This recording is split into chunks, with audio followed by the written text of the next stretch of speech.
32절에서 38절 말씀입니다. 예수께서 제자들을 불러 이르시되 내가 무리를 불쌍히 여기노라. 그들이 나와 함께 있은지 이미 사흘임에 먹을 것이 없도다. 길에서 기진할까 하여 굶겨 보내지 못하겠노라.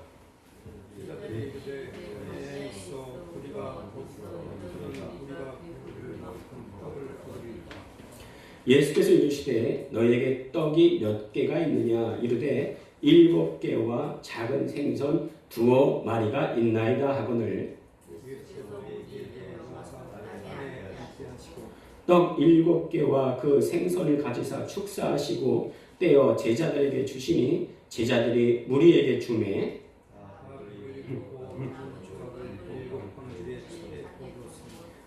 같이 읽겠습니다.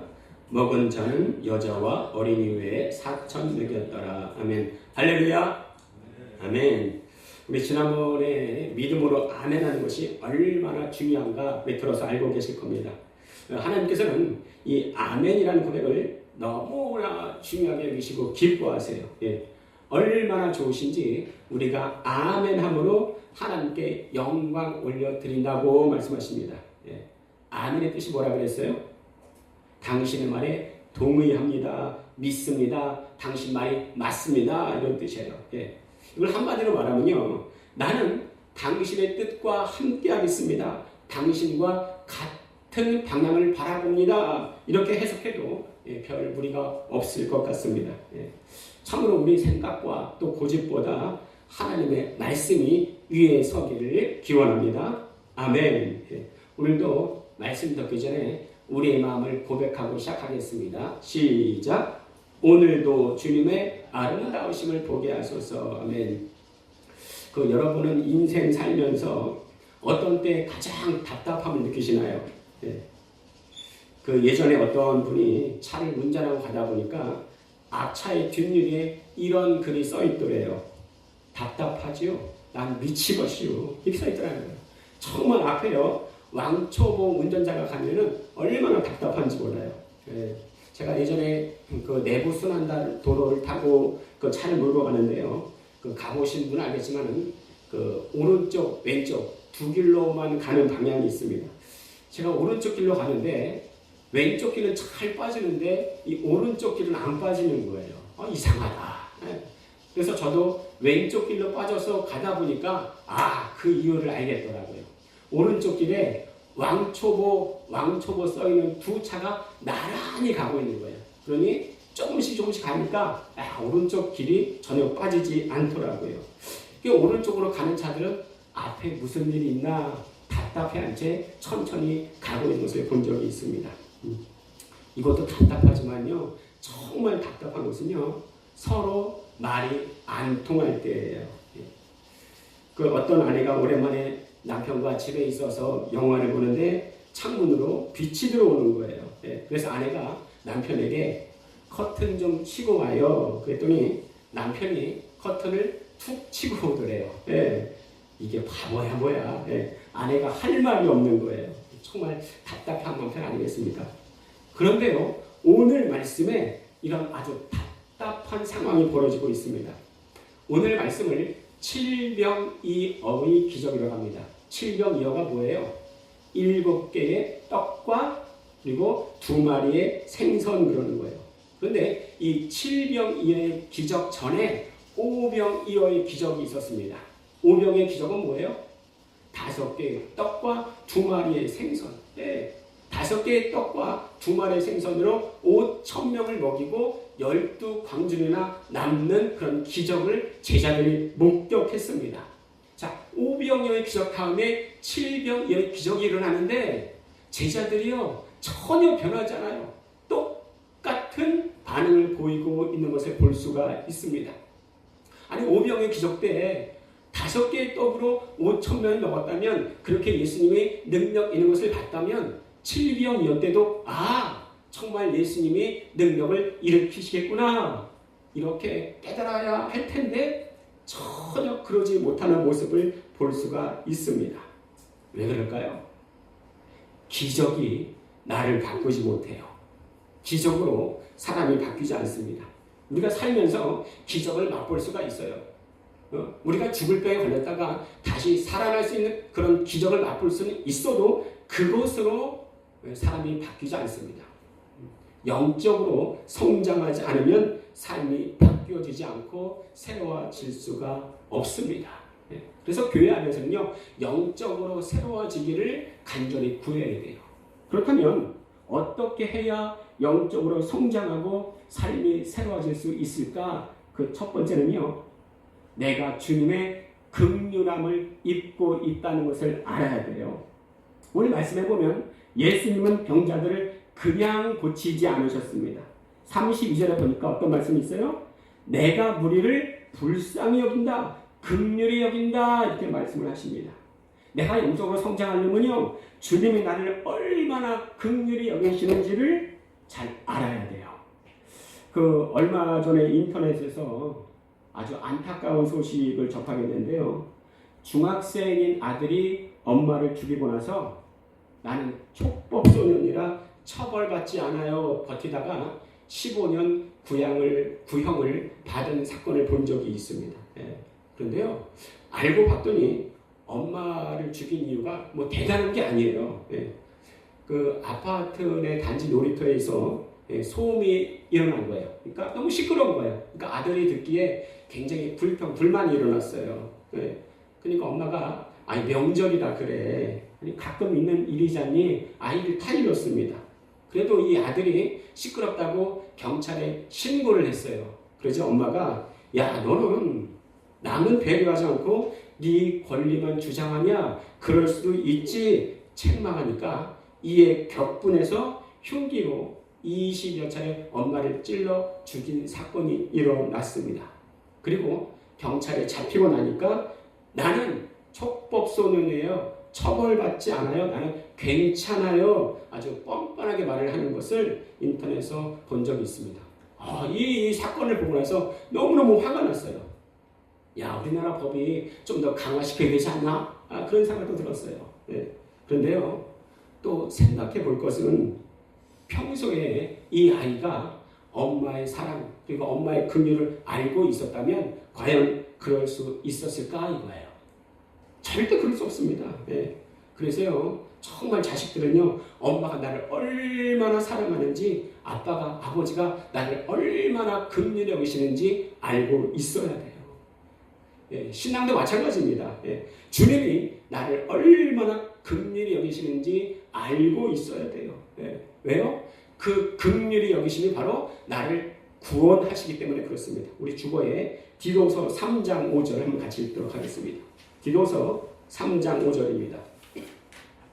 디도서 3장 5절 같이 읽겠습니다. 시작. 우리를 구원하시되 우리가 행한 바 의로운 행위로 말미암지 아니하고 오직 그의 긍휼하심을 따라 중생의 씻음과 성령의 새롭게 하심으로 하셨나니. 그렇죠. 우리를 구원하시되 뭘 하신다고요? 우리의 의로운 행위가 아니라 그가 우리를 긍휼히 여기심으로 중생의 씻음과 성령의 새롭게 하심으로 우리가 구원받는다 말씀하십니다.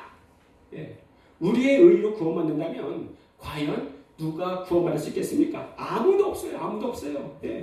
주님이 오늘 말씀의 병자를 긍휼히 여기듯이, 그래서 고치셨듯이 우리를 긍휼히 여기심으로 우리가 구원받는 줄로 믿으시길 바랍니다. 그래요, 목사님? 주님이 나를 긍휼히 여기시는 줄 알아요. 그래요? 그럼 막 살아도 되겠지요? 막 살고 회개하면 되잖아요. 이거는요, 바른 신앙인이 아니에요. 우리가 구원받았다면 그 구원에 합당한 열매를 맺어야 됩니다. 의라는 연극이 있어요. 의. 한문으로 옷의자입니다. 의복할 때 그 의자예요. 그 연극의 출연진이 나오는데요. 윤재가 나오고, 윤재 형 윤호가 나오고, 또 윤재의 친구 학구가 나오고, 윤재의 애인인 희숙, 그리고 조폭 두목인 진만이 그 연극에 나와요. 윤재는 어릴 때부터 집안이 너무나 가난한 거예요. 그 형이 윤호가 하나님 믿으라고 기도하라고 여기 타일러도 전혀 기도하잖아요. 오히려 하나님이 어디냐? 하나님이 있다면 왜 우리가 이렇게 살아가야 되냐? 반응하고 증오하면서 직업도 없이 체육관을 전전했어요. 그러니까 싸움은 아주 잘했습니다. 그러던 어느 날 집주인이 집값을 올려달라고 하기에 돈도 벌어야 하기에 친구인 학구를 따라서 조직 폭력대에 들어가게 되었습니다. 근데 조폭 집단에 들어가게 했는데 두목의 눈에 거슬렸나 봐요. 그래서 죽을 위기에 처합니다. 조폭 두목이 윤재를 죽이려고 아주 위험한 싸움에 보내는 거예요. 거기서 겨우겨우 살아남았는데 큰 문제가 생겼어요. 경찰과 싸우다가 경찰을 죽여버린 거예요. 경찰을 죽이고 나니까 이상하다. 자꾸 왜 이렇게 일이 꼬이지? 도망치다가 깨달았어요. 두목이 나를 죽이려고 일을 계획했구나. 조폭 사무실에 들어갔더니 이거 아니나 다를까? 자기 애인과 조폭 두목이요 깔깔대고 웃고 있는 거예요. 역시 맞구나. 내 생각이 틀림없구나. 너무나 화가 나서 자기 애인과 조폭 두목도 살해하게 됩니다. 그러니까 윤재는 경찰도 죽였지, 자기 애인도 죽였지, 조폭 두목도 죽였지. 잡히면 바로 총살감이에요. 바로 사형감입니다. 그러니까 여러 사람을 죽였으니까 자기 옷에는 피가 난지한 거예요. 그때 형인 윤호가 어떻게 알았는지 동생 윤재 앞에 나타납니다. 근데 동생을 보고 나서 무슨 생각인지 모르겠지만 네 신발 벗어라. 그리고 나의 신발을 신어라. 네 피 묻은 옷을 벗어라. 그리고 내 옷을 입어라. 형이 자기의 신발과 그리고 옷을 동생에게 입히고 어서 피하라고 말을 합니다. 결국 형인 윤호는 경찰에 체포되고 동생 대신에 사형을 받습니다. 그 얼마 후에 혼자 새방에 숨어서 괴로워하던 윤재에게 형의 편지가 배달됐어요. 사형 당하기 전에 이미 써놨겠죠. 거기에 형의 편지가 있는데 뭐라고 써 있었느냐? 한번 따라해 보시겠습니다. 나는 너의 옷을 입고 너 대신 죽는다. 너는 내 옷을 입고 나 대신 살아다오. 그제서야 형 준호가 자기 대신 죽었다는 것을 깨닫고 소리내어 펑펑 웁니다. 그때 자기의 조폭 그 친구가 찾아왔습니다. 그리고는 유혹하는 거예요. 야, 이제 그 사건 다 끝났어. 우리 이전처럼 못된 일 하면서 돈 많이 벌자. 유혹합니다. 그러자 준재가 손살에 치면서 안 돼. 싫어. 안 할 거야. 조폭 두목이 친구가 놀랐어요. 아니 왜 그래? 다 끝났어. 그러자 윤재가 이 옷의 주인은 그런 거 안 해. 이 옷의 주인은 그렇게 살지 않았어. 거부합니다. 거절합니다. 이것이 의라는 연극이에요. 그런데 이거요 실제로 중국에서 일어났던 실화입니다. 이런 일이 일어났었어요. 주님이 나를 긍휼히 여기셨습니다. 그래서 십자가에서 죽으셨어요. 그리고는 우리에게 한 옷을 주셨는데 너는 이전에 살던 대로 살지 마라. 내가 너 대신 죽으니 이 옷을 입고 나 대신 살아다오. 오늘도 주님이 우리에게 말씀하시는 거예요. 그 옷을 입고 마치 예수님처럼 사는 사람을 성도라고 합니다. 과연 우리가 그렇게 살 수 있을까요? 그러기에 우리를 향해서 주님은 성령 받고 성령의 뜻을 따라 살라 이렇게 말씀하시는 겁니다. 우리는 못해요. 우리는 못하지만 주님은 하십니다. 자, 성령께서 마가다락방에 처음 임하셨을 때 처음 하신 일이 뭐였어요?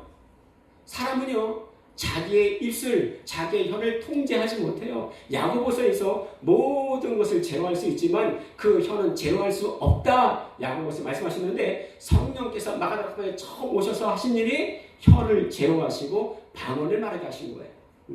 뭐 방언을 말하는 게 좋다. 그것을 떠나서 이 혀를 통제하고 혀를 제어하는 것이 바로 성령의 역사였다는 겁니다. 우리가 더욱더 성령 충만하면 충만할수록 하나님의 뜻을 따라 살 수가 있습니다. 우리 주보에 에스겔 36장 26절 같이 읽도록 하겠습니다. 36장 26절 시작. 또 새 영을 너희 속에 두고 새 마음을 너희에게 주되 너희 육신에서 굳은 마음을 제거하고 부드러운 마음을 줄 것이며. 누가 오시면요? 누가 오시면 새 영이 누구예요? 성령이십니다. 성령이에요. 성령이 오시면 죄를 전혀 안 짓는다는 게 아니에요. 그러나 성령께서 오시면 우리의 기본적인 세팅이 달라집니다. 새 마음이 생기고 부드러운 마음이 생기고 하나님의 말씀을 쫓으려는 영적인 욕구가 일어나는 거예요. 이거는요, 성령이 오시지 않으면 불가능합니다.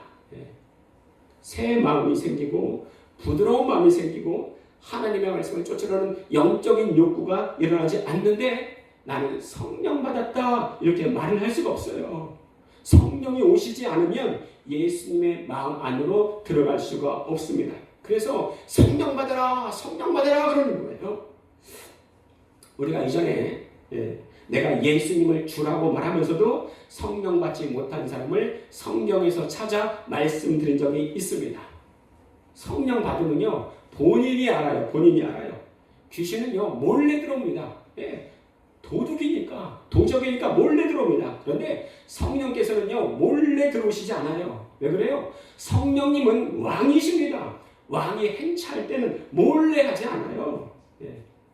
그런데 이 모든 것, 내가 죄 용서받고 은혜 받고 구원받고 내게 성령이 임하시고 이 모든 것이 어디로부터 시작하는가? 하나님께서 나를 긍휼히 여기심. 하나님이 나를 긍휼히 여기심으로. 주님이 나를 긍휼히 여기시지 않았으면요, 이 모든 것이 시작되시지 않습니다. 바라기는 오늘 주님의 그 긍휼히 여기심이 내 삶 속에 이루어지기를, 또 깨달아지기를 우리 주 예수 그리스도의 이름으로 축원드립니다. 아멘. 맞아요. 엄마가 나를 사랑하시고 아빠가 나를 긍휼히 여기신다는 것을 깨달으면요, 가출하잖아요. 하나님이 나를 사랑하시고 또 긍휼히 여기신다는 것을 깨달아 알면요, 타락하지 않아요. 다른 것 보지 않습니다. 기도하게 됩니다. 주님의 긍휼을 구하게 됩니다. 주님의 사랑을 더 받고 싶은 갈망이 일어나요. 왜 그래요? 왜 그렇습니까? 왜 그런 갈망이 일어납니까? 그 목적이 뭐예요? 다른 사람들에게 쏟아내기 위해서 그렇습니다. 우리는요, 받은 만큼만 남에게 줄 수가 있어요. 내게 없는 것을 남에게 줄 수가 없습니다. 우리 마태복음 10장 8절 주보에 있는데 같이 읽도록 하겠습니다. 시작. 죽은 자를 살며 나병 환자를 깨끗하게 하며 귀신을 쫓아내게 너희가 거저 받았으니 거저 주라. 너희가 거저 받았으니 거저 주라 말씀하십니다. 우리가 뭘 받았는데요? 우리가 하나님께 받은 것이 무엇이 있습니까? 하나님의 사랑하심과 하나님이 우리를 긍휼히 여기심을 받았습니다. 또 뭘 받았는데요? 우리 요한복음 14장 21절 같이 읽도록 하겠습니다. 시작. 나의 계명을 지키는 자라야 나를 사랑하는 자니 나를 사랑하는 자는 내 아버지께 사랑을 받을 것이요 나도 그를 사랑하여 그에게 나를 나타내리라. 우리 찬양할 때 예수 사랑해요 찬양합니다. 그렇죠? 이렇게 고백합니다. 그런데 오늘 말씀 보면 나의 계명을 지키는 자라야 나를 사랑하는 자니 이렇게 말씀하십니다. 반대로 말하면 뭐예요? 예수님의 계명을 지키지 않으면 예수님을 사랑하지 않는 자라는 거예요. 예수님의 계명이 뭐예요? 예수님의 계명이 내가 너희를 사랑한 것 같이 너희도 서로 사랑하라 이거예요. 그런데 예수님이 나를 얼마나 사랑하시는지 얼마나 나를 긍휼히 여기시는지 모르는데 어떻게 남을 사랑하고 또 남을 긍휼히 여길 수 있냐 말이에요. 그럴 수 없습니다. 우리는요 정말 그 예수님의 사랑과 긍휼하심을 기억하고 묵상해야 됩니다. 하나님의 아들이신 예수님이 왜 십자가를 지셨습니까? 천사는요 감당할 수 없는, 세상이 감당할 수 없는 오직 하나님의 아들이신 예수님만이 감당할 수 있는 무지막지한 죄를 내가 지고 있기 때문에 그래요. 예수님만이 내 죄를 사하시기 때문에 그래요. 왜요? 너무나 커요. 천사로는 감당할 수 없어요. 그런데 또 얼마나 우리를 사랑하시는지 예수님이 십자가에 하셨을 때 엘리 엘리 라마 사박다니 말씀하셨잖아요. 그 뜻이 뭐라 그랬습니까? 나의 하나님 어찌하여 나를 버리시나이까? 이것을 다른 말로 하면요, 어떻게 하나님의 아들이신 나를 주기까지 이렇게나 인간들을 사랑하십니까? 이거예요. 그러면 십자가를 보면 와, 정말 내 죄가 이렇게나 크구나 이걸 알 수 있고, 십자가를 보면 이야, 하나님께서 나를 정말로 너무나 사랑하시는구나 이걸 십자가를 통하여 알 수가 있습니다.